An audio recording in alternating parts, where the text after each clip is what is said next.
We are embracing change. And our topic for discussion today is how entrepreneurs can stay ahead through reskilling. This discussion is for entrepreneurs. It's not for employees. Okay, it will be for employees because let me say it again. The discussion is primarily for business owners. So that is where we are going to start from. Business owner, of course, business owner is employing people. And if he's open to the aspect of reskilling, they will also be able to open up opportunities for their employees to reskill. So this is a very interesting discussion. I'll tell you what, just before COVID, my profession is communications and branding. And that is what I've been doing for over 20 years. And I do have business. I do consultancies. I do have a brand on the market that is as a product of my communication skills. I do training for entrepreneurs, and all that is based on my primary skill of branding and communications.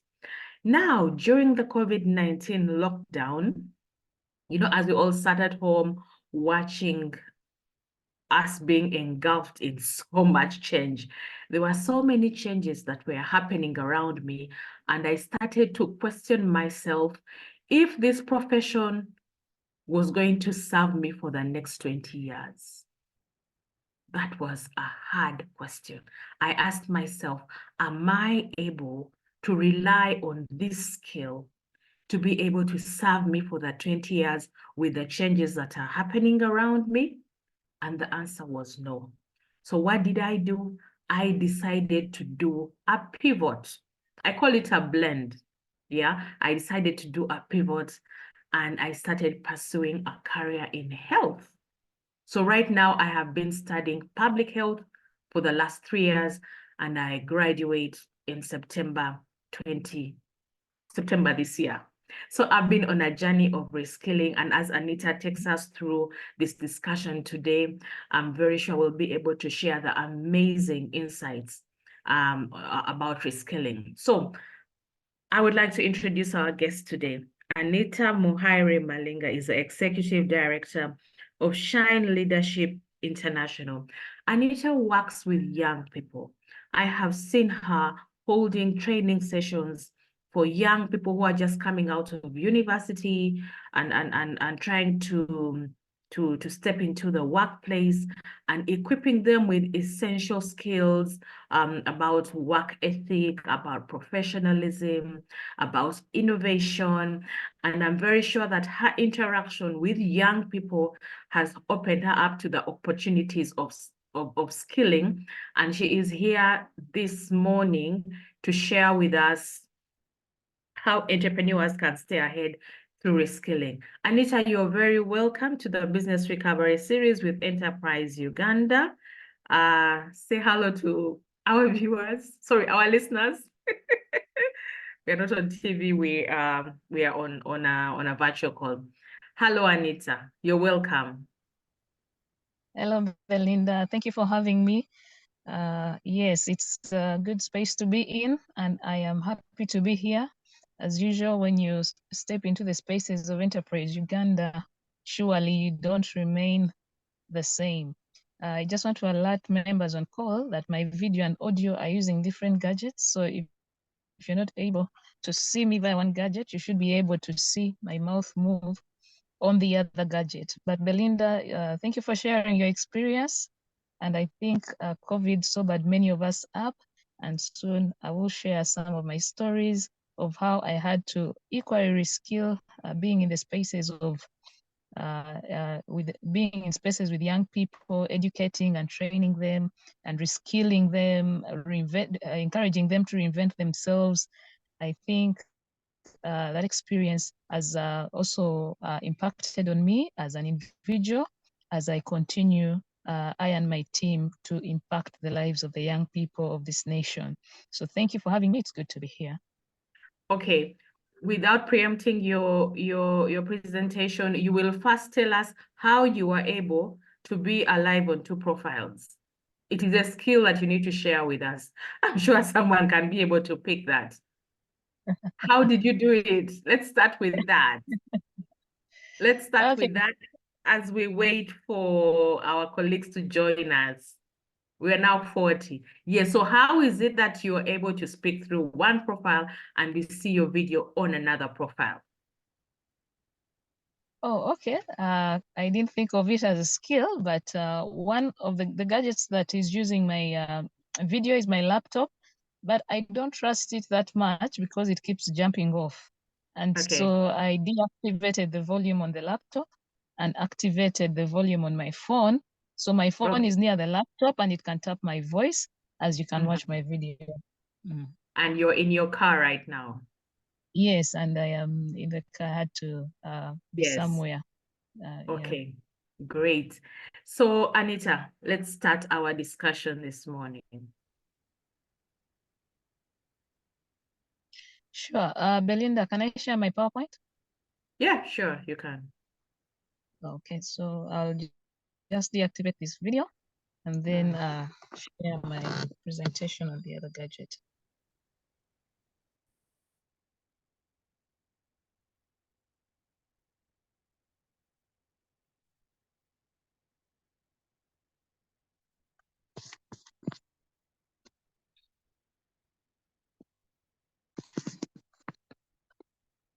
Belinda, can you see my presentation from your end? I can see your presentation, Anita. All right. Allow me first introduce myself. My name is Anita Mohaire Malinga. I am, as Belinda earlier introduced, the Executive Director of Shine Leadership International. I am a teacher and a very passionate educator. I've been to the lecture rooms in higher institutions of learning with our young people, but I've also had the opportunity to enter into the training field where we train still the young people and corporates in areas of leadership, entrepreneurship, and basically human capital development, and sometimes also doing it at a consultancy level. Yes, Belinda, what you shared about me with Shine Leadership. Shine Leadership, the story starts in 2012 after I completed my bachelor's. And while I was at campus, I happened to have been a student leader. So having been a student leader, I got the opportunity to interact with many of my fellow colleagues and just tapped into or had some of the challenges they were facing. Of course, I was facing the same. But what prompted me to start Shine Leadership, by then it was Grace Mentoring and Advisory Center, would go out to schools and different organizations interacting with the youth and just answering some of the questions that they had at the time, but mostly we were giving them career guidance. As we got to know them better, we identified the areas where they needed help, mentorship, and guidance. And so that pushed us in 2019 to evolve Grace Mentoring into Shine Leadership as a nonprofit, because by then we're operating as a community-based organization in 2012. And in 2019, we decided to step up as a nonprofit youth-based organization and very committed to empowering the next generation with relevant 21st century skills. And the skills are very specific. They're mostly in leadership, entrepreneurship, financial literacy, and work readiness. And so what we've been doing, especially in the space of entrepreneurship, is to empower them with, again, entrepreneurship skills. Yeah, that's quite a lot. Basically, our vision is a world where every young person has the opportunity to realize their full potential, lead with integrity, and make meaningful impact in their communities, basically through innovation, which entails entrepreneurship, through collaboration, and service in their community. So yeah, that's what we do.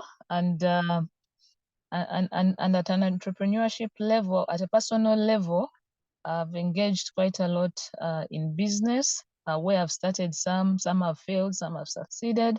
I've been to the boardrooms, I've managed other people's businesses, and currently fully managing my own, but also into consultancy spaces with colleagues under various collaborations.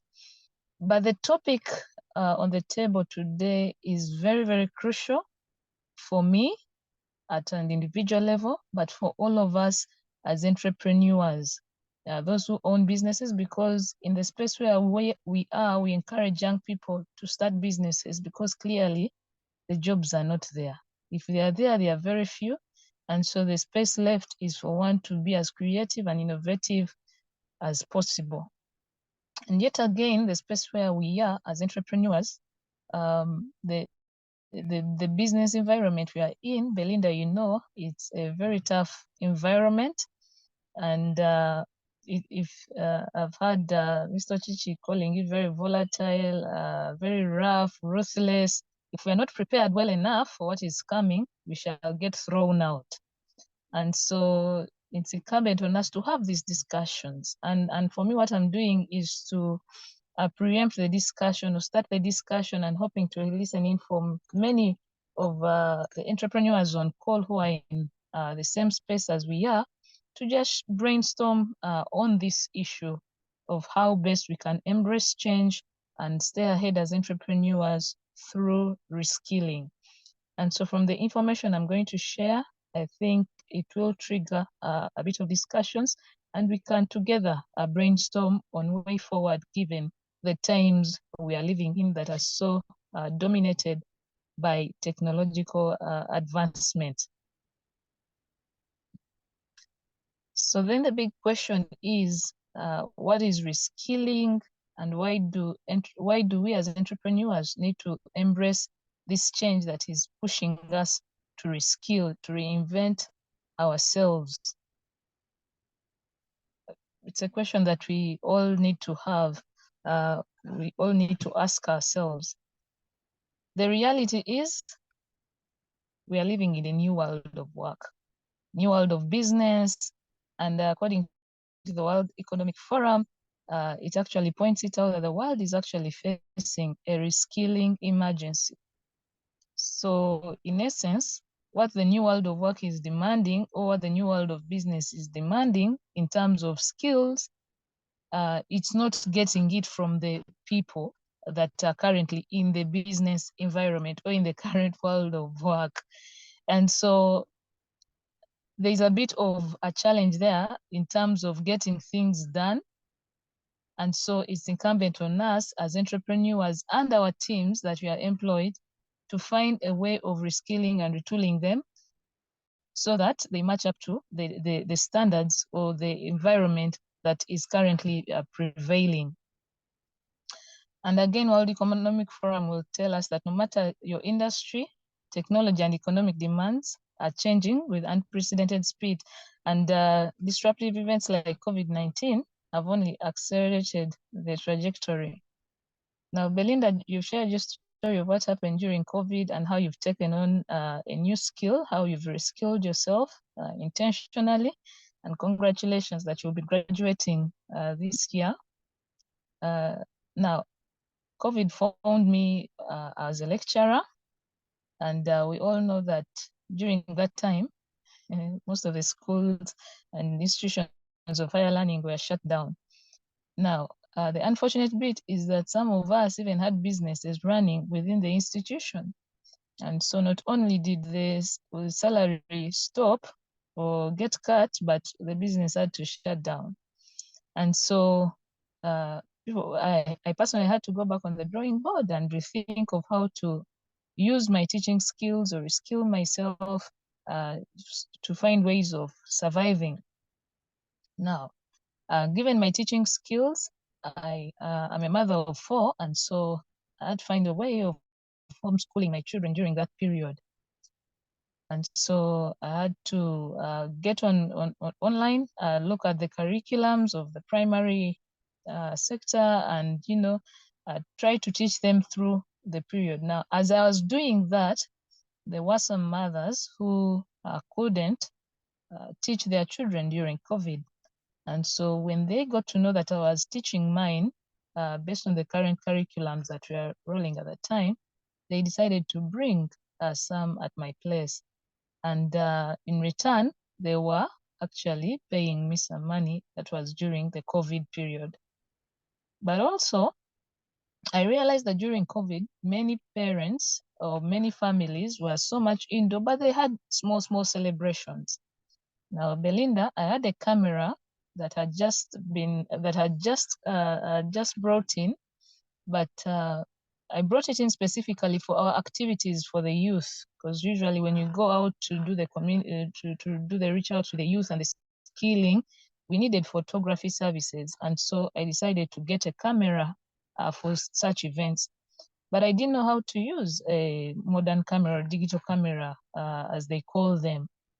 So what I did, Belinda, I realized I had a camera and people needed to capture moments, especially those in my community, because they would still celebrate small birthdays. So I decided to start a family photography. But I didn't have the skills of photography. I spent sleepless nights on YouTube learning how to take very nice photos. And so I had to paint myself with the apertures and shifting modes in manual mode just to get a skill that can help me produce some good work. I also learned about the business environment in the photography industry, and yeah, I had to connect online still with people in that field so that they can teach me how this happens, and which I did. I made some connections. In fact, I remember 2 people that I connected with online to just come at home and teach me how to use my camera. Anyway, long story short, I ran a photography business during the COVID period. And I must say that for each, I would insist that um, for each session of photography or for each function I take photos, I must produce an album for family memories, because these days we see very many people taking photos but not really producing physical pictures for the album, and yet for us we had it, and we still have those memories with us. So I ventured into family photography, and that's how I was also contributing to put bread on the table during the COVID period. And so in the new world where we are in, companies and individuals that don't reskill themselves risk falling behind or moving out of business, which is something that we see given the statistics that keep coming into our faces every day and night. And so as entrepreneurs, it's just good for us to be aware, how do we reskill ourselves as entrepreneurs, but also how do we reskill our people so that they remain relevant in our businesses, but also in the wider business environment. So in 2022, of course, that was a period where we were recovering from COVID. We saw headlines like, tough times for 60% of Ugandan businesses to close. And then in 2023, you have URSB publishing over 180,000, actually, I think there were 186,000 companies being struck off the URSB registers. Now, these are people's businesses, very good ideas that they had, and very passionate that they started up these businesses. But if businesses are closing and can't survive the storm of COVID and other coming pandemics, then it shouldn't be a moment for us as entrepreneurs to mourn or to give up or to be discouraged. I think it presents an opportunity for us to rethink our business models, for us to rethink different strategies, but also for us to pay close attention to the rapidly changing business environment. Otherwise, no one starts a business wanting it to, fall into these statistics, I believe.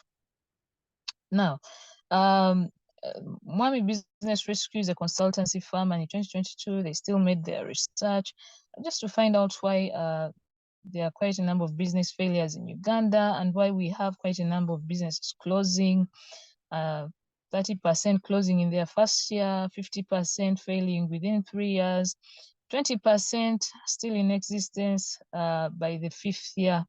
And that's quite a small number, because according to National Development Plan, the projections indicate that by 2030, 90% of the new jobs are supposed to be created by SMEs. And now we are seeing that most SMEs are collapsing before their 5th birthdays. These figures, these facts are for us to rethink, are for us to re-strategize, to reinvent ourselves, to reinvent our businesses, and to, you know, ask ourselves questions of where are we now, where are we going, and how do we get there? And we can't do that alone. We have to, you know, do that with the people that work for us. Of course, in Uganda, Africa, reasons why businesses fail from different surveys.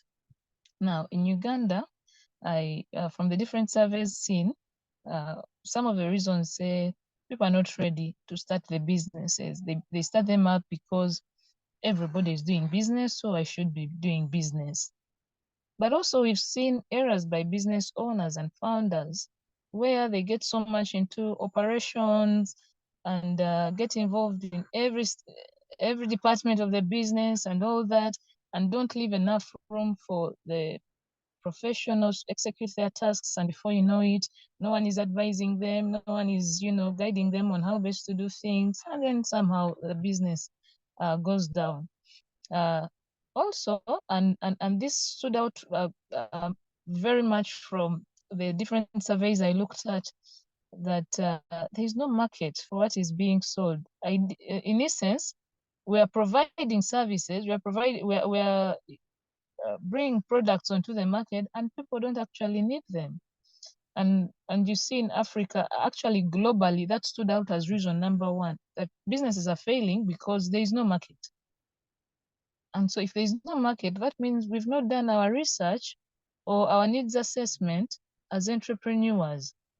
We get into business, and when things fail, we move out, we come back and still don't do research. Things collapse, we move out, we come back with another idea, which is something that is very, very, very sad as entrepreneurs. I think we need to do our homework. We need to do our needs assessment before we get into this very volatile and very rough and, you know, business environment that can easily just chew you up and throw you out the next moment.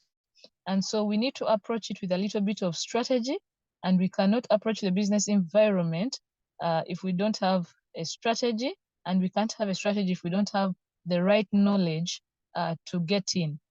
Other reasons included lack of adequate funding capital, selling at a loss in Uganda, mishandling finances, no growth strategies. So we started as a business, the next year, no growth, the other year, no growth. We are still where we are.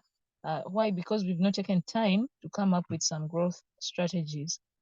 Hiring the wrong people because we are looking for cheap labor, they end up becoming an expense in the long run. And some you know, our businesses actually fail because of the people we've onboarded. Yes, poor management skills.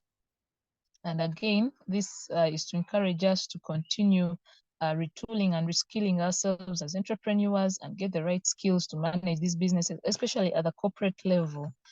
Yeah, failure to embrace technology. It is here with us. It is at a very high speed, but unfortunately, we may have some entrepreneurs who are ignoring to shift or to upskill or reskill in a way of embracing technology. But weak systems and business models is also something we need to look at. In Africa, these things still come up. Now, we'll see that majority of these have an issue today if we're going to solve these, if we're going to come up with solutions to the reasons why businesses fail, then you're going to see that it's going to take a reskilling, more of a reskilling strategy in terms of critical thinking, coming up with solutions in a way, being data driven as we make decisions. We use, you know, the data available. How do we get this data? We need to embrace things like technology and all that. Globally, again, these statistics are for our information. 80% of businesses with employees will survive their first year, yet 30% of businesses will survive their 10th year. Now, there are so many reasons why businesses are failing, but for purposes of this presentation, we're only going to focus on the need for reskilling and why we as entrepreneurs need to pay attention to the need of reskilling ourselves first, but also our the people who work for us.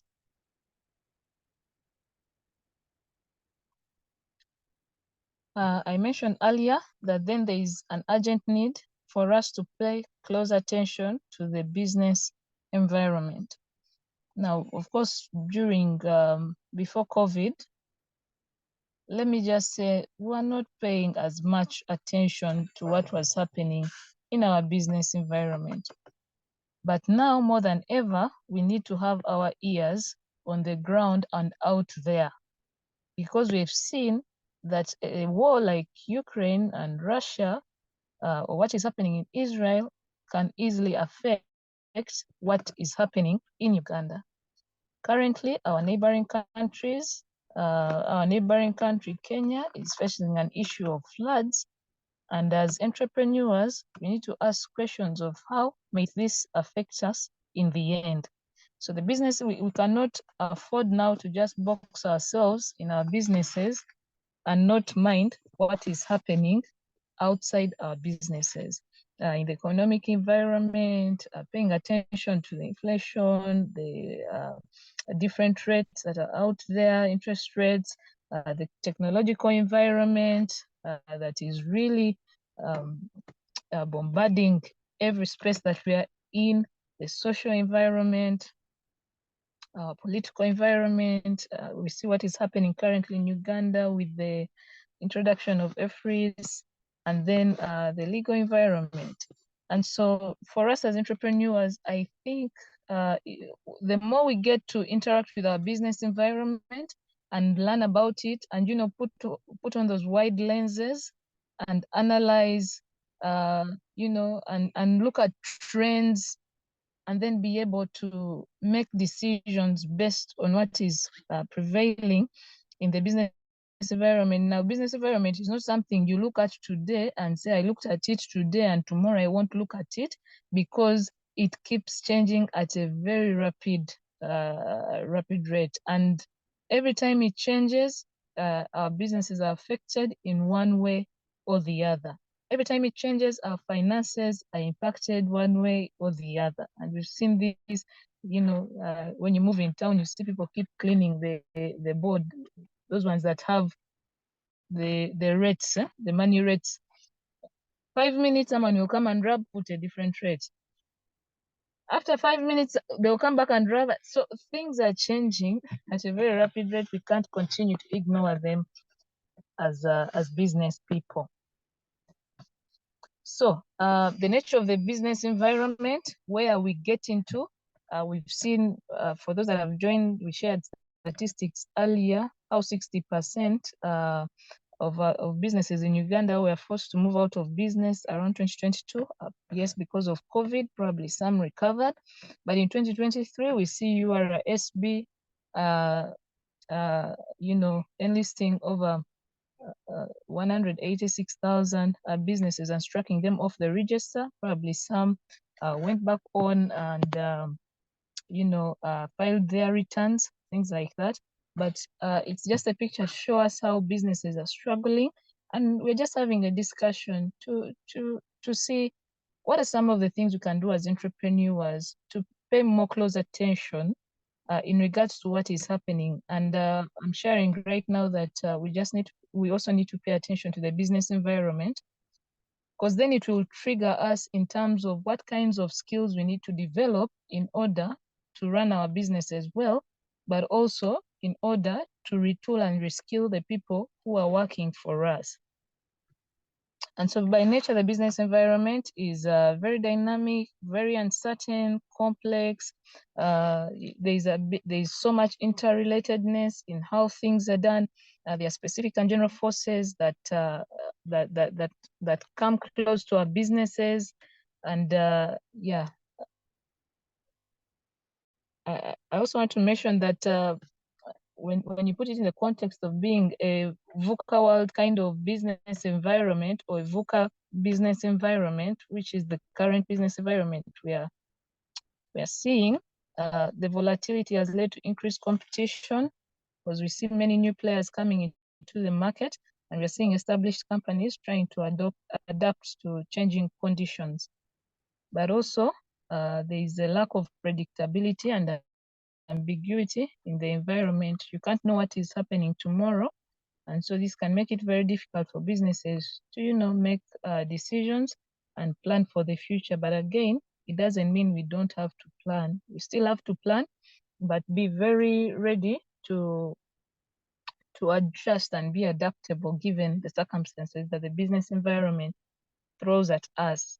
We also see an interconnectedness of systems, and it's making it difficult for businesses to manage their supply chains and operations efficiently, because there's interruptions in production, sales, and distributions. The processes are interrupted every now and again. And so it's because of the interconnectedness of systems. And we are seeing that even right now in our Ugandan systems. We see URSB connected to URA, connected to the telecommunications and all that. And so there is interruption in the different processes, some for the good, but also sometimes it affects us on the other side. And also we know that this feed into the government database. Yeah, and so with the increased level of uncertainty, it can be difficult for businesses to forecast future trends and make accurate predictions. Yeah, but again, the high level of uncertainty does not stop us from doing our projections and looking at the trends for us to make data-driven decisions. So the modern global business environment we see is now characterized by digital transformation, remote work, e-commerce growth, the fourth industrial revolution. We're seeing a lot of AI and automation. We're seeing supply chain disruptions and geopolitical uncertainty. And this is increasing time and time again. You wake up and countries are at war, terrorist attacks, there's tension between different states, and these are affecting the normal course of domestic politics and international relations. And so we need to pay attention to the geopolitical uncertainty and see how we can reposition ourselves every time those actually take place. In Uganda, we see there's a lot of digital adoption, and these again are modern trends in the Ugandan business environment. The other ones were at the global business environment. Over 13 million internet users as of 2024, the last I saw the different statistics. So people are slowly adopting, going digital. But we also see an outcry of entrepreneurship. Why? I mentioned earlier that there are no jobs, and with working with the young people, we are encouraging a lot of creativity, a lot of innovation, coming up with initiatives. And again, we see SMEs are driving a lot of innovation in our country because they employ quite a number of people. We see agriculture dominance. We know Uganda is heavily an agriculturally dominated country. There's a lot of infrastructure development. If you look around the Uganda that it was 20 years ago and now, are totally two different Ugandans. I mean, yeah. So, but also we are seeing very high trends in youth unemployment, and this continue to surge. And that is why I am personally in this space of youth skilling and youth development. And one of the things we do with the youth is to empower them and tell them to reinvent themselves, make themselves relevant, take on new skills so that they're able to position themselves in the new world of work. We're also seeing our business environment in Uganda is heavily regulated, but this comes along with bureaucratic hurdles, inconsistent enforcement, and also it comes with corruption. We also see Uganda attracting foreign investment in energy, infrastructure, and telecommunication. That's the business environment we are in, and so much more. that is happening, if we can go and pay attention to trends and just read about what is happening in our environment, given the industry or sector that you're in, it's important that we get to know what is happening there. Now, with that background, given the shift from the traditional business environment to the modern business environment, and where we are actually heading, again, the World Economic Forum report published in 2020 indicates that the rapid acceleration of automation and economic uncertainty caused by the pandemic will shift the division of labor between humans and machines, leading to 85 million jobs being displaced and 97 million ones being created in 2025. But you see, these jobs that are being created or the new businesses that are coming on board will need entrepreneurs and their employees to have different kinds of skill sets. And so we need to put on our lenses and look into the future and see what are those skills that will be needed in future. Now, 2025 is not far away. It's just tomorrow. And then again, when we get there, we need to put on our lenses and see what is ahead, and then reskill ourselves accordingly. So 50% of all employees will need reskilling by 2025. And I think this is something that is even currently ongoing. Again, when it comes to the reskilling need, why reskilling is very necessary now, because the digital revolution has rendered some occupations obsolete, but we also see it, rendering some businesses or chasing some businesses out of the business environment. I mean, if you don't adapt, if you don't change, if you come in without the right strategy, and you don't align yourself to the current digital revolution that is ongoing, the business environment will throw you out. It will kick you out of business. So basically, reskilling then involves teaching ourselves and our employees new skills to improve proficiency in our current operations as entrepreneurs, or our employees in their current job, to make them more proficient, one, yes, but also to move them into advanced positions, given the changes that are happening in our business environment. But we've also seen things to do with upskilling, which involves enhancing existing skills to keep up with industry trends and advancement. So both reskilling and upskilling are very essential for professionals and also entrepreneurs who want to stay ahead of the curve and remain employable, but also those who want to remain in the current business spaces or in their different industries. And so we see that if we don't reskill, and we earlier saw World Economic Forum telling us that the world is currently facing a reskilling emergency. We need to reskill ourselves as entrepreneurs, but also the people who work for us. And of course, this reskilling depends on the industry or sector that you're in. I may not detail the kind of skills every industry and sector has, to be involved in.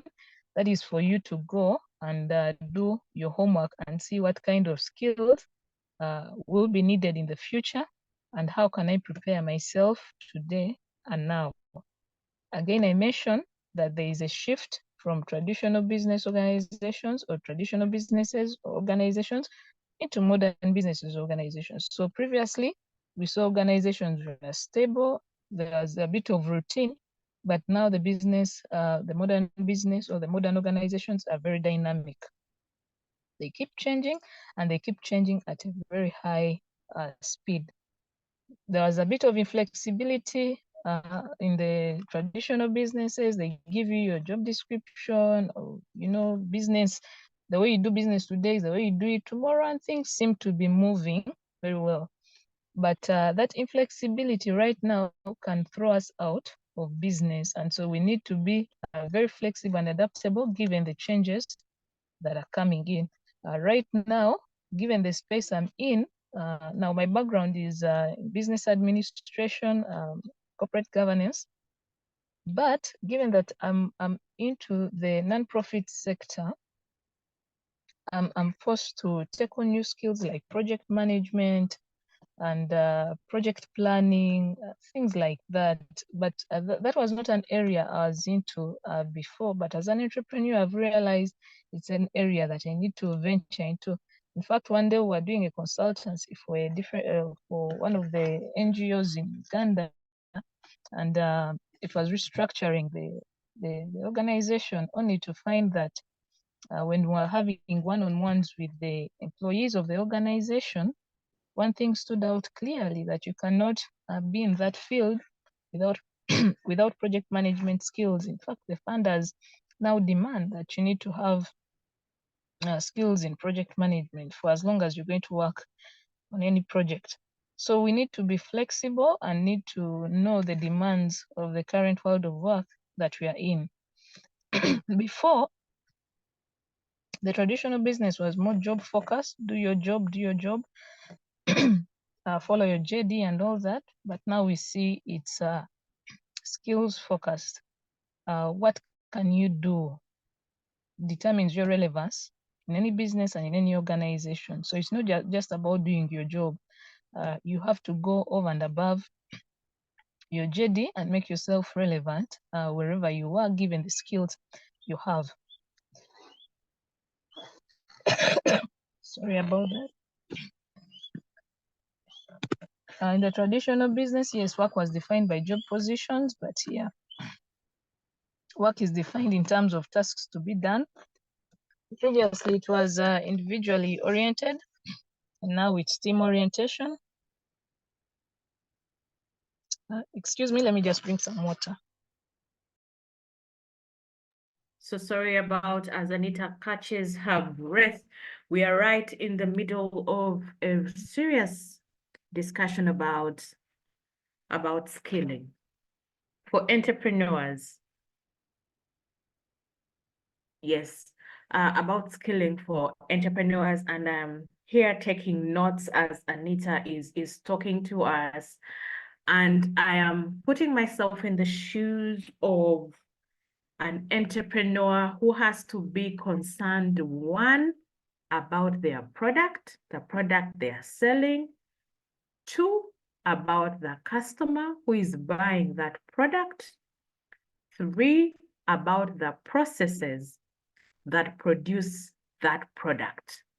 That's where the real change is happening. And change is really being catalyzed by technological advances, and also the fact that there are no time boundaries and the world is now like a global village. We are so interconnected, and the customers' preferences keep on changing. The fact that they are on social media and they see something that is happening in Nigeria, if it pleases them, they are going to demand for it.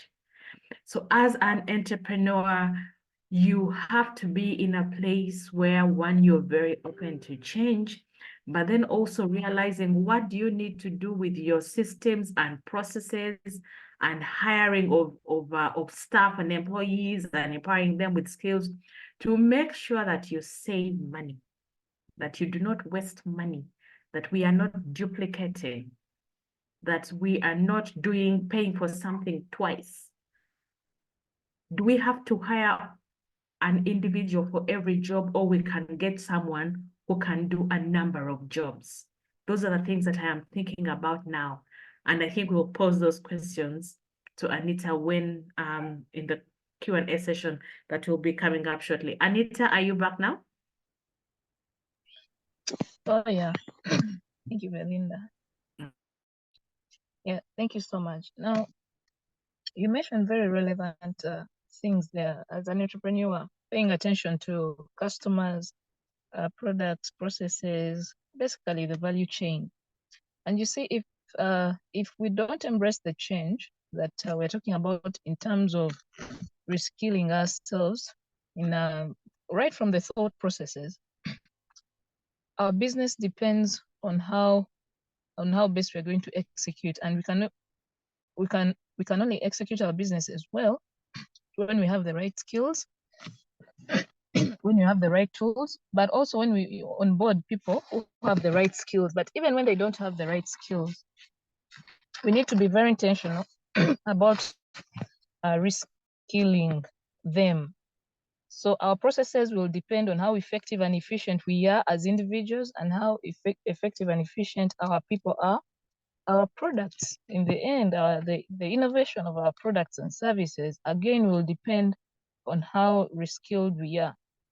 Yeah, the traditional business was so focused, on job focused, rule oriented, but we're seeing here now our focus is mostly on the customers. On the customer, it's customer oriented. Workday is defined before were 8 to 5, 9 to 5, but now you can work anywhere, anytime. And so with these changes, I hope we still don't have entrepreneurs who are being rigid on people who are, I mean, heavily punishing people who are, not coming to work, and yet they can work from where they are. This also helps the organizations reduce even costs of business. So again, it's for us to be aware so that we pay attention on what needs to be done so that we get to where we want to be as entrepreneurs and get our businesses where we want them to be. Of course, reskilling comes with benefits for entrepreneurs and for their businesses. They reduce training and hiring costs. Once you reskill your people, you don't have to spend so much in training and hiring new talent. Yeah, we retain company knowledge and improve time to market our products.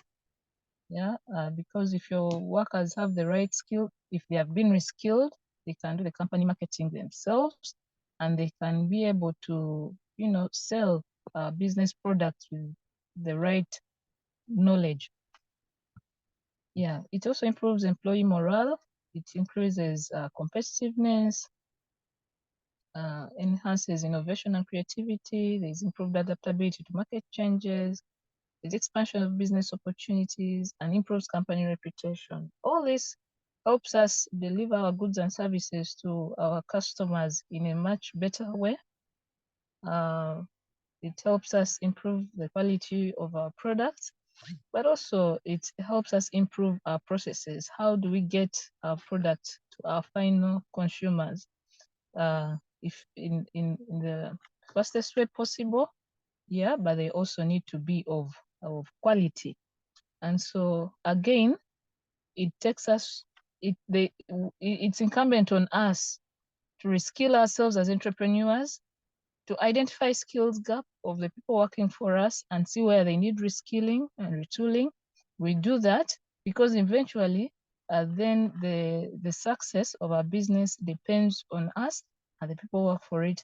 And through reskilling, I think that can be achieved. So some of the entrepreneurial skills that every entrepreneur should pay attention to, given the times, but even currently, even before COVID, and even before the technological advancements, as entrepreneurs, there are some competencies, there are some skills we need to have if our businesses are to thrive.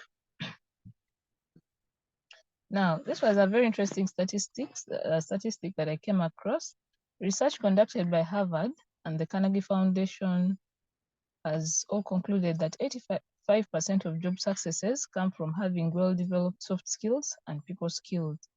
And 15% of job successes come from technical skills and knowledge. Now, this 15% is the whole total of the skills we accumulate from nursery up to when we complete our degrees. That's 15%. The 85% are the skills we develop along the way. The interpersonal skills, relating with others, the leadership skills, and all those things. And so, given the new world of work, as entrepreneurs, we need to be aware that you might have a very good product that has been technologically produced and you've put it on the market. But if we don't have the right soft skills and people skills, and if our people don't have the right soft skills and people skills, then they won't be able to sell our products well. And so this brings into questions things like customer care, customer service, leadership? How are we doing at the governance level? Our employees satisfied? Are they not? Or is it just about the money, money, money? Are the employees loyal? Can you entrust them with your business? And things like that. But even when cracking deals with clients, you realize the way you relate with them will determines how your business progresses, whether they'll come back and take your product or not. So we need to then pay attention to the 85% of soft skills um, that determine job successes or even business successes. Now, some of the skills every entrepreneur should have, the skills that we should have as entrepreneurs, leadership is a must. We need to be able to lead our people well so that they can manage our businesses well. If we don't lead people well, they'll mismanage our businesses. Or, yeah, we need to remain curious about what's happening and again pay attention to what's happening in our different industries and different sectors. By default, entrepreneurs are risk takers, and if we're in that space of entrepreneurship and are risk averse, then that means we are playing in the wrong field. But again, we need to take very calculated risks. We need tenacity. Again, the business environment is very volatile and you know, very dynamic. If we don't have tenacity, we may not bounce back and continue running our businesses given the challenges that we face as entrepreneurs. We need to have the ability to learn. Every entrepreneur should be in a learning space at any one time. Whether you're reading a book, whether you're attending a workshop, whether you're attending a seminar, pursuing a short course, you just have to, you know, adjust. The new world demands that you keep you keep learning, and so there's a lot of information out there encouraging entrepreneurs to embrace continuous learning and all that, but also networking. Which spaces are we in? Because if our networks are going to determine our net worth, then we need to pay attention to the networks that we are in, because our businesses somehow survive on our networks. But also mastering social media. It's a place that we can no longer ignore, and we need these skills. Now, each one of these calls for us to have specific kinds of skill sets that we need to embrace as entrepreneurs. And it's for us to identify where the skills gap is and then go and do something about it. Now, I was still looking at the top 10 skills of 2025. That's the World Economic Forum.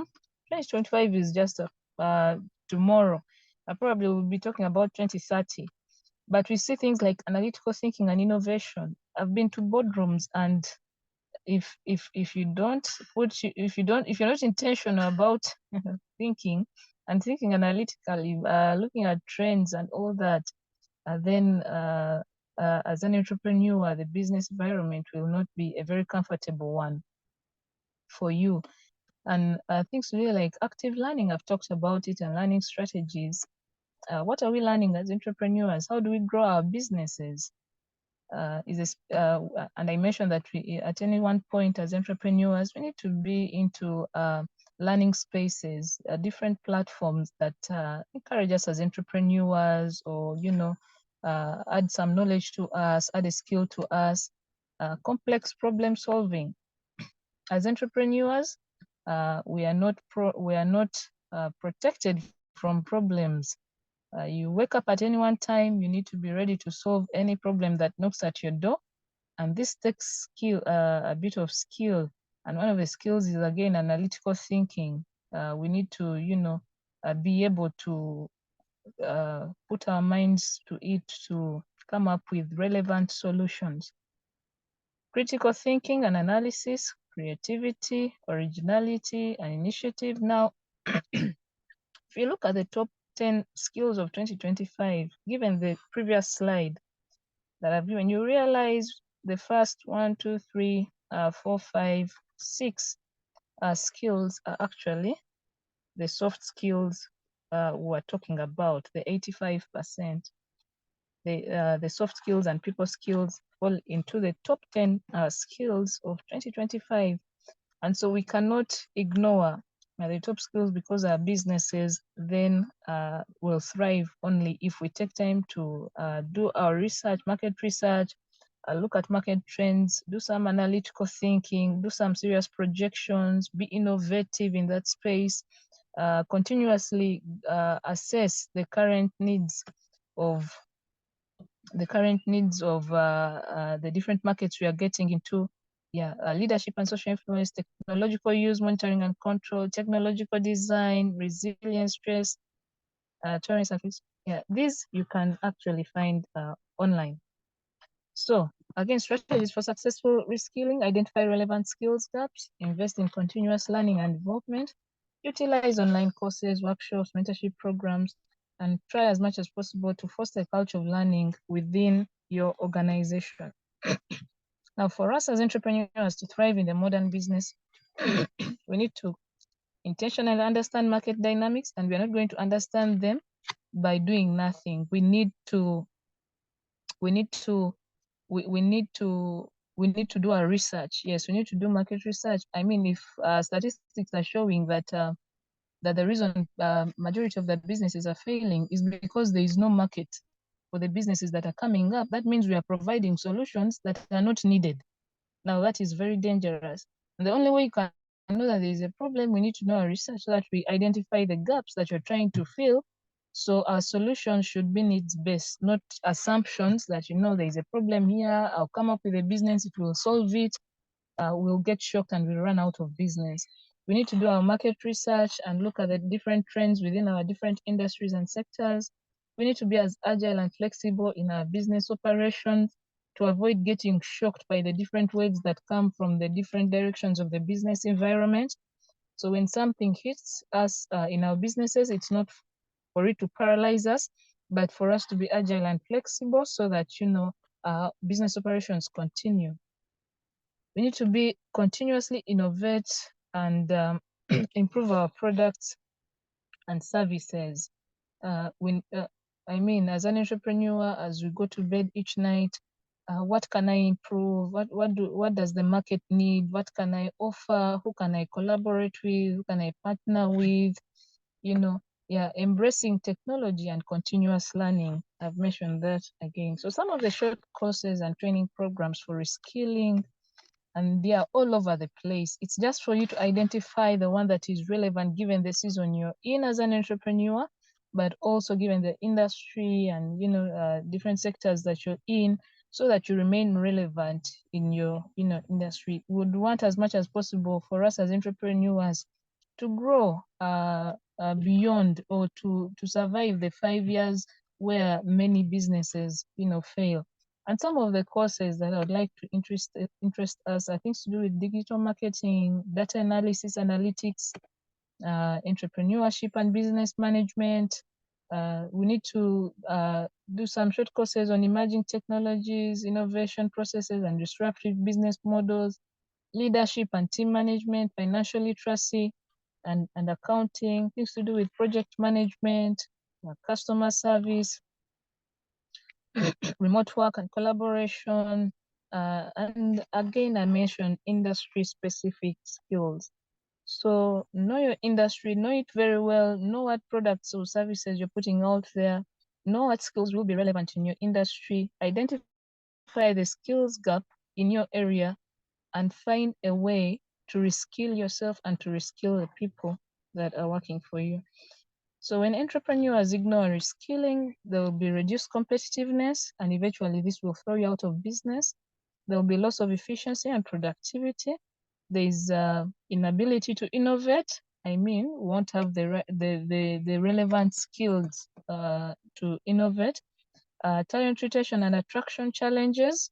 People will leave. We shall hire them. They are very well skilled, but when they see there's a little bit of ignorance in reskilling and catching up with the times, we will lose very good people, but also there's increased risk of disruption.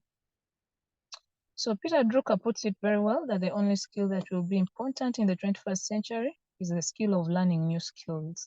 And that's a space that all of us entrepreneurs need to be in, learning new skills. Everything else will become obsolete over time. Belinda, with that, I just want to thank you for your attention. I remain Anita Malinga, and I think that won't be any questions. It will be, let's have a discussion around that. Thank you so much.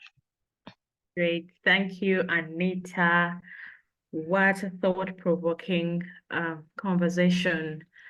Or you have thrown so many seeds, and I hope, dear fellow entrepreneurs, if you are where I am right now, I'm sure you are scanning your business and trying to see where you need to do some work.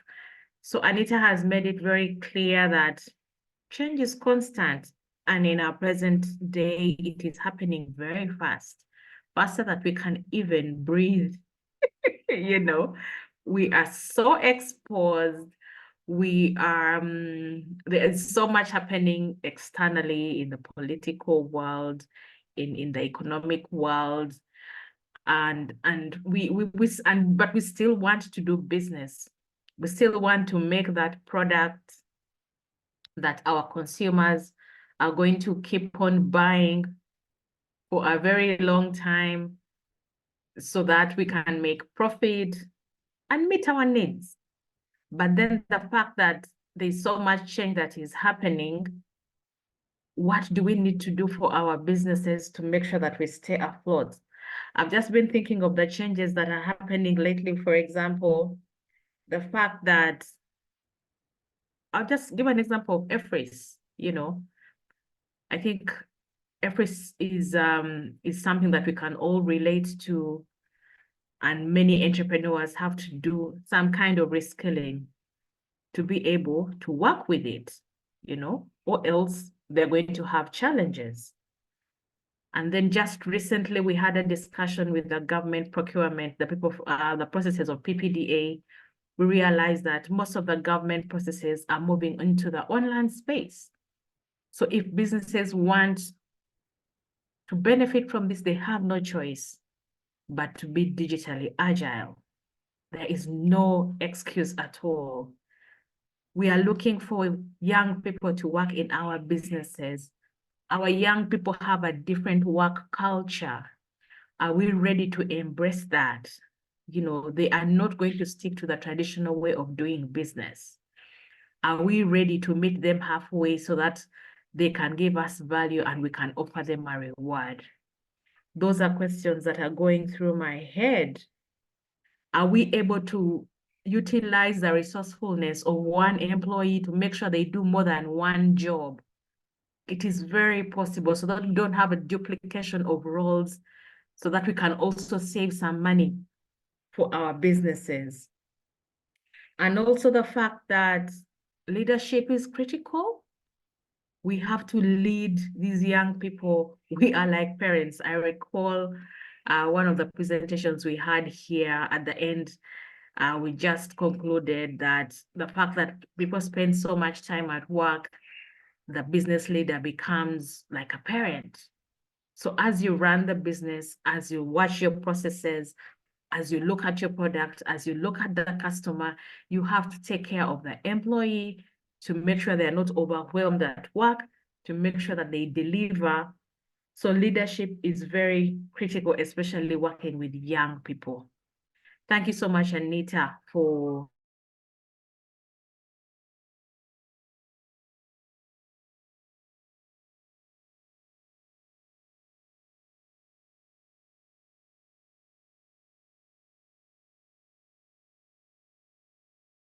scenario where they have noticed in their businesses a scenario that has made them stuck and they need help. They need a bit of reskilling. Reskilling could be mentorship. It could be,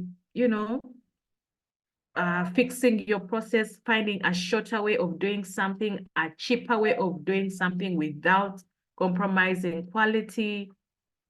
How are you guys navigating this journey of change? Let's have a discussion. Anita. I would like to ask, there's that slide of the 20 critical skills that she shared. Would you like to share it again? Anita? Okay, let me do that. Let's have that Yeah, let me do slide of the 20 skills that are critical for business owners. Let me see if someone's hand is up.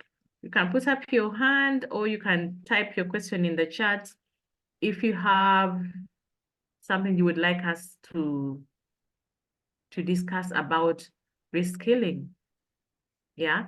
So Anita, in the instance where we realize that you have two generations at work, you have the young people, and then you also have the older generation, what should business owners do to make sure that there's a transfer of skills?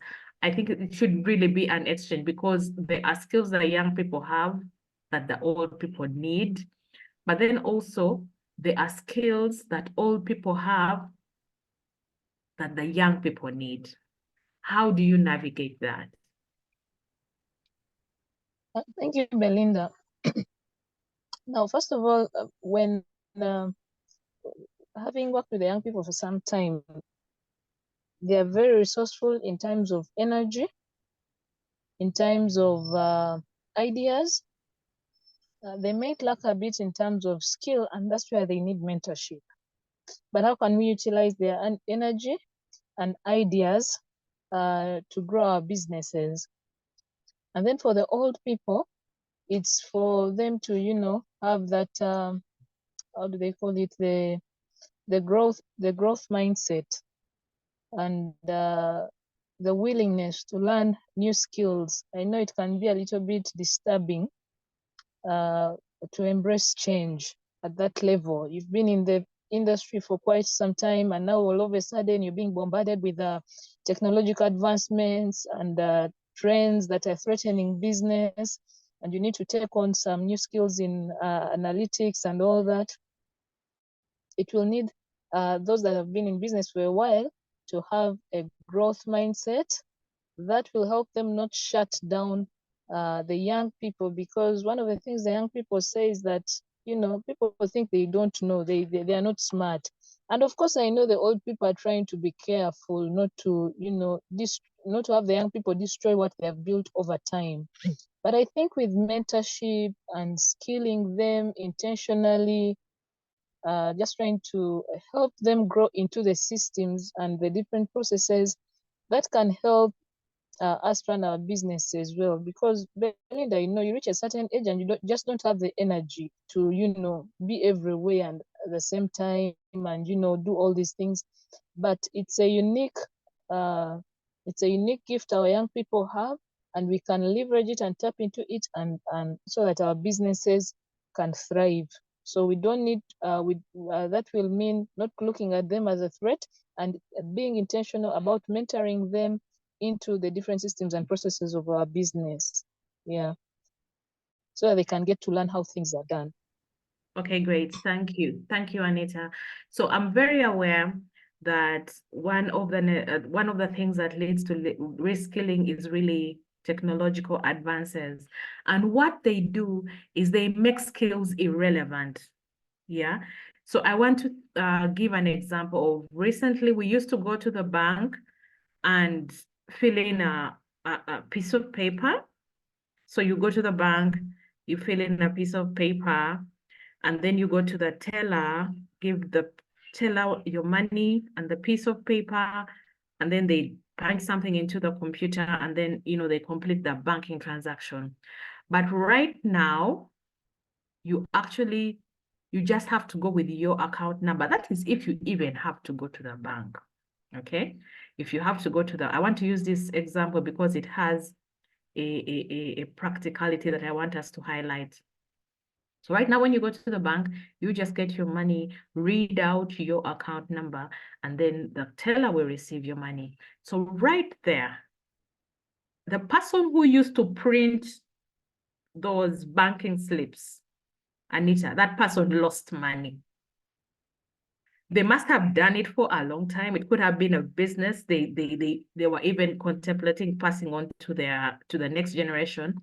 But right there, the person who used to print those banking slips lost money. Now that is just one point. Now, eventually, when the banks go digital, and I think they will do this by making banking, making the process of what they call it, going to the bank hall very expensive, over-the-counter transactions very expensive to encourage people to use internet banking. Very soon, bank tellers are going to be irrelevant, okay? Because people are moving money digitally. So you ask yourself, when technology makes your skill irrelevant, what other skill do you have to make sure you're not out of a job, to make sure you're not out of a business? Because your product may actually be irrelevant. Technology can make your product irrelevant, or the service that you offer. Yeah, the service that you offer could be made irrelevant. So what do entrepreneurs need to do? There has to be a certain mindset that looks at the whole process of the transaction to see what other skills do you need to have to make sure that you give, I usually call it a wholesome service. You don't just do a bit of it. You make sure you offer more than what you are giving, to make sure that when this person comes to ask for a service, there's more than you can give. So that if one of the things that you do has been rendered irrelevant, at least you still have people coming to you. I would like you to talk to us about that situation where we find our products being wiped off the face of the earth with by technology, or our service, or anything like that. So, well, I'll give you an example. Personally, I discovered that just being a communications person and doing communication strategy, this is something that people can do on their own. So you cannot still market yourself as a communication person. You need to do more. You need the project planning. Like you said, you need monitoring and evaluation skills. You need analytic skills so that you can do strategy and innovation. You just can't do one thing. Even doctors nowadays are going back to do public health, so that you don't just do the clinical bit of it, you also do the prevention. So Anita, let's have a discussion there as we wait for colleagues to to ask their questions. That's where my mind is. Anita? Yeah, thank you, Belinda. And you asked a very interesting question, but again, you answered it, whereby you said you need to find ways of reskilling yourself in another different area. So what you bring out clearly there is we need to continuously examine our relevance along the value chain of things. Because then if the guy who was printing slips is no longer relevant, then it was incumbent on him to make himself relevant in a different field, or bring on board a different product that is relevant for the time. Again, because of the rapid changes in the business environment, some products will become obsolete as others come on board. So the relevance of our products, the relevance of our skills, we continuously monitor to see whether we are still, whether they are still valid, especially in the value chain of things. And so if we realize that given where we are going, given the technological advancements, our skills, our products may not be relevant, then what do? We reskill, we take on a new profession. We've seen a lot of career transition and career changes. They're determining trends. Yeah. So someone is in hospital in the morning, and from morning to afternoon, and the other time they're in their consultancy firm, and then in the evening they're selling goods in their shops, and on the weekends they're in their farms in the village. And so yes, again, it's to continuously monitor our relevance along the value chain of things. And I mentioned that we need to be to continuously also monitor the industry specific skills, because again, as some become obsolete, some become relevant. And just like you personally transition from communication to public health, if you hadn't taken time to look into the future, you wouldn't have taken on the public health course. But continuously being intentional about looking into the future and seeing what is coming, and then we prepare ourselves so that we can reposition ourselves, is a skill that every entrepreneur and every individual should have. Whether you're working in an organization or whether you own the organization, businesses are not safe because the external forces come and hit, and they hit hard. But it depends on how strong you've built, the systems and processes that will make you stand given the times. Yeah. So, Thank you. Belinda, I Thank think that's what you. I have to say. Okay. So before we take Martin's hand is up, but ooh, Sheila is in Babane. That must be Switzerland. Sheila Wamala is running a cosmetics business and considering a business in fast-moving consumer goods. And she says she's happy to attend the meeting today. It's a public holiday where she is. Thank you so much, Sheila. And Sheila is asking, what is the difference between analytical thinking and innovation, and critical thinking and an analysis? So that slide that you gave us, do we still have it? Yes. What's the difference between number 1 and number 4, Anita? Yeah. Now, if from my end, analytical thinking, you should be able to look at the figures or to look at the data that your clientele or your business is giving you, and then have the ability to make decisions based on the data that you have. So analytical thinking is more so that it can help us have data driven decisions. And some of those decisions will include things like we either innovate, we either remain the way we are, we either close this business. So that's analytical thinking. You're basically using data to make decisions. Now, critical thinking is a cognitive skill. Those moments where you have to be able to, even without the data, but via observation, maybe you look at the way things are moving, you look at what is happening in your industry, in your sector, and take time off and think of how best to maneuver through, of what changes that can be done.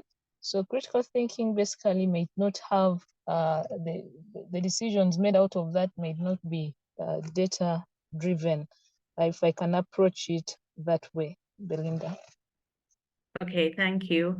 Yeah, I'm also thinking critical thinking and analysis could be that I like when I discovered that you don't have to hire an employee for every role. For me, it was such a profound thing. For you realizing that an administrator could be able to do some basic cash entry, okay, what they call it, the fundamental accounting information. Yeah, so your admin person can be able to handle the basic aspects of accounting, so that now you hire a consultant who comes in maybe once a month to do the big accounting. That way you're able to save money. So the critical thinking for you to be able to say administrative skills can incorporate these accounting processes and can be done by this person, because after all, they're the ones paying out the money, they're the ones doing the payment vouchers.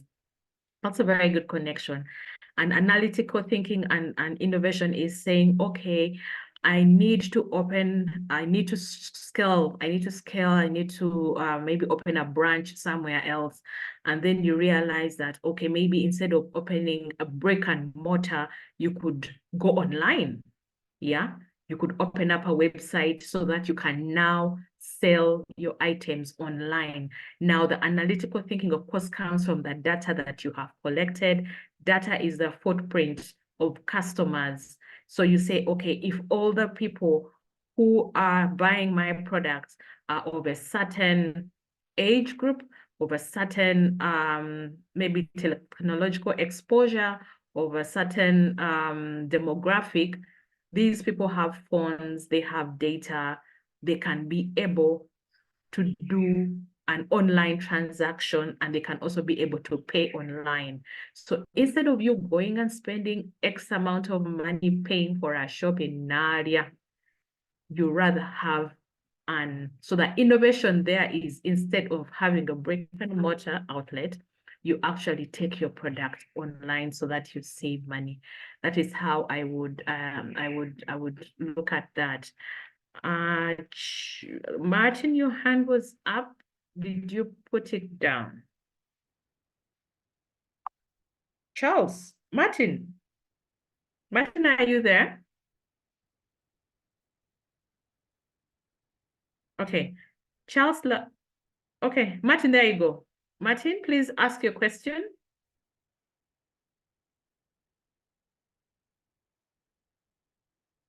Martin, please switch on your mic and ask your question. Let me see us to unmute. Martin?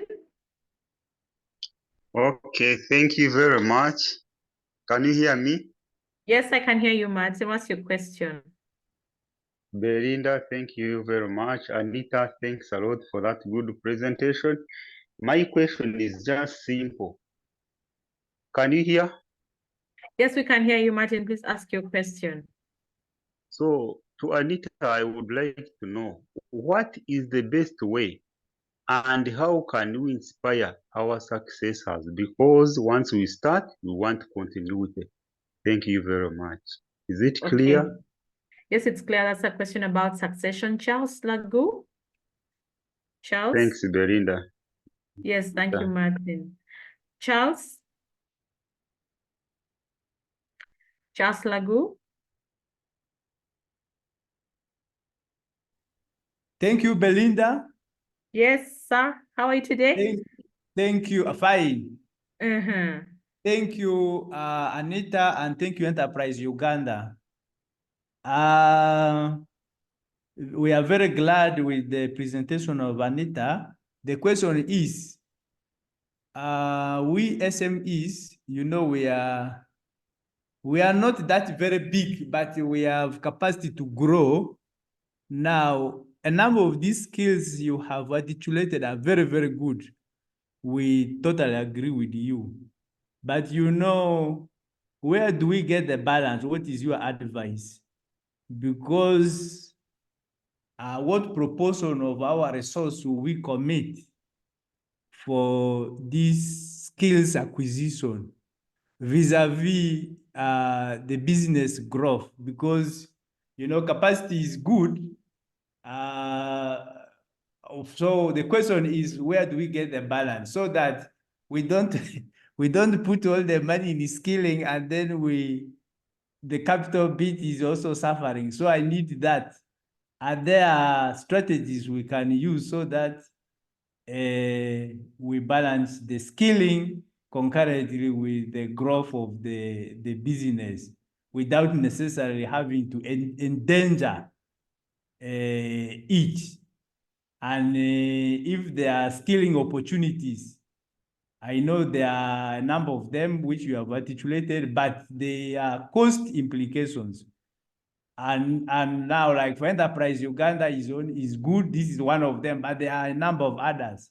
So what are the entry points so that we stay in afloat to acquire these skills you have articulated for us? Thank you so much. Okay, thank you. Charles, they're asking for how do you plan for the reskilling?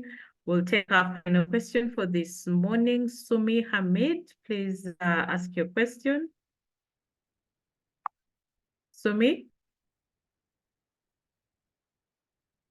Sumi, can you switch on your mic and ask your question?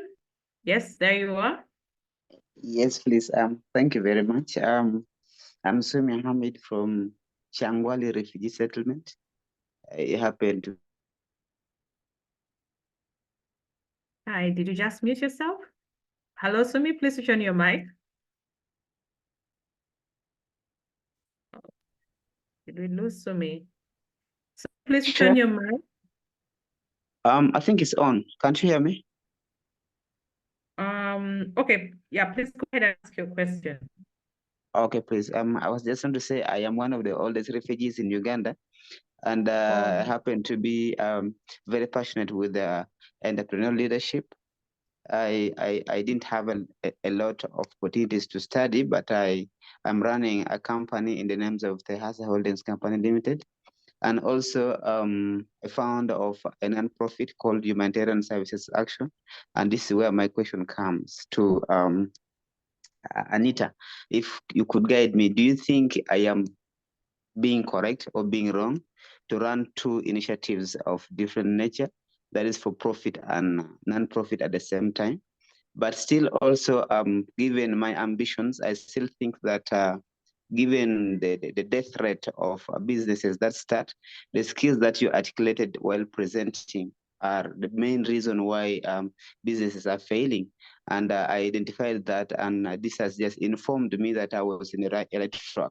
So do you have that favor? Can you have that favor of sharing with us at least this slide so that we can learn from, and then in this way, like person like me who wants to do almost the same thing that you've done to us, where I can gather young entrepreneurs, talk to them, motivate them, inform them that they're lacking some skills, they look for it so that they can remain in the job market or in the service market.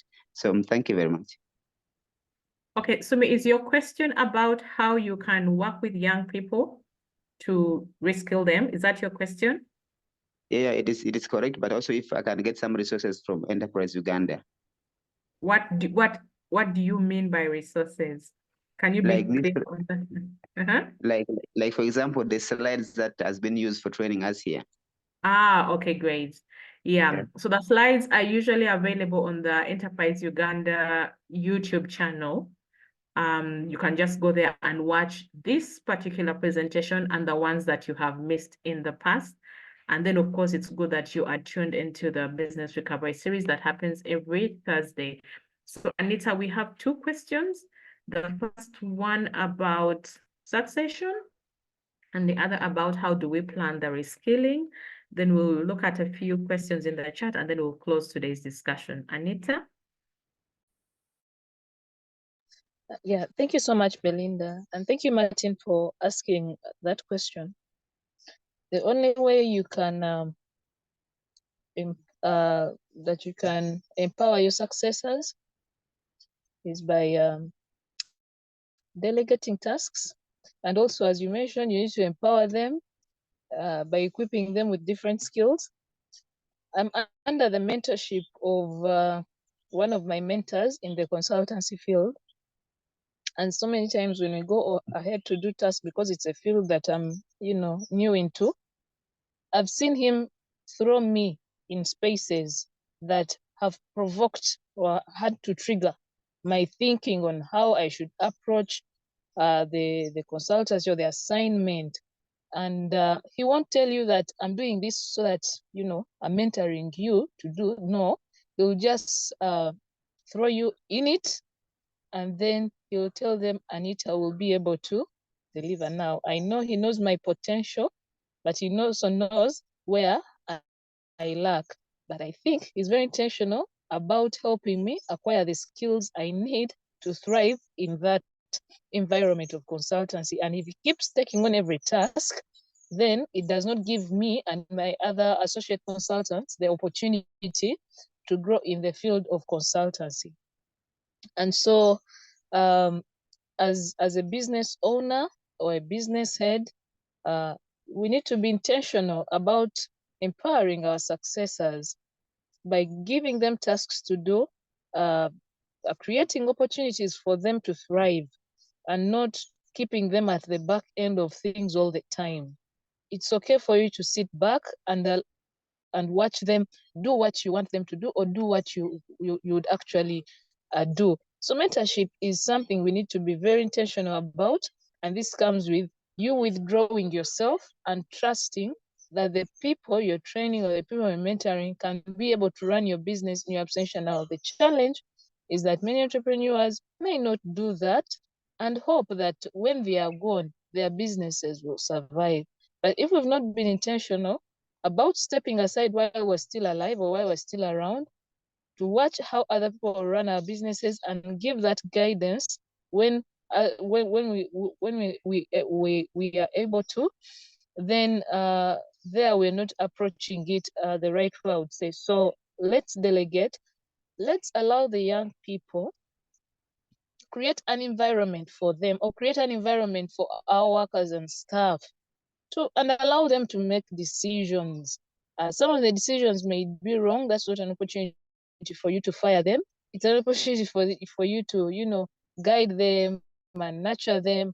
And, so it's a risk involved, Martin, but yeah, we need to be willing to take it. If you took the risk to start the business, we need to take the risk to enable that we take part in its succession and continuity.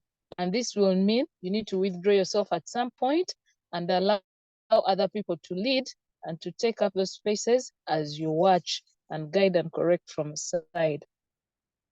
Then Charles mentioned about where do we get these the skills as you're trying to also work and get profit, so that we don't spend most of the profit in skilling stuff.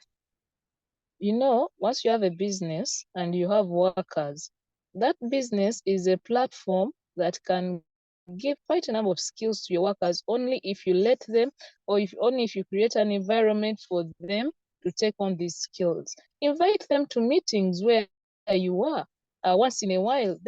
You don't only have to have meetings with managers and all that. Bring the administrators and secretaries and ask them, what do you think?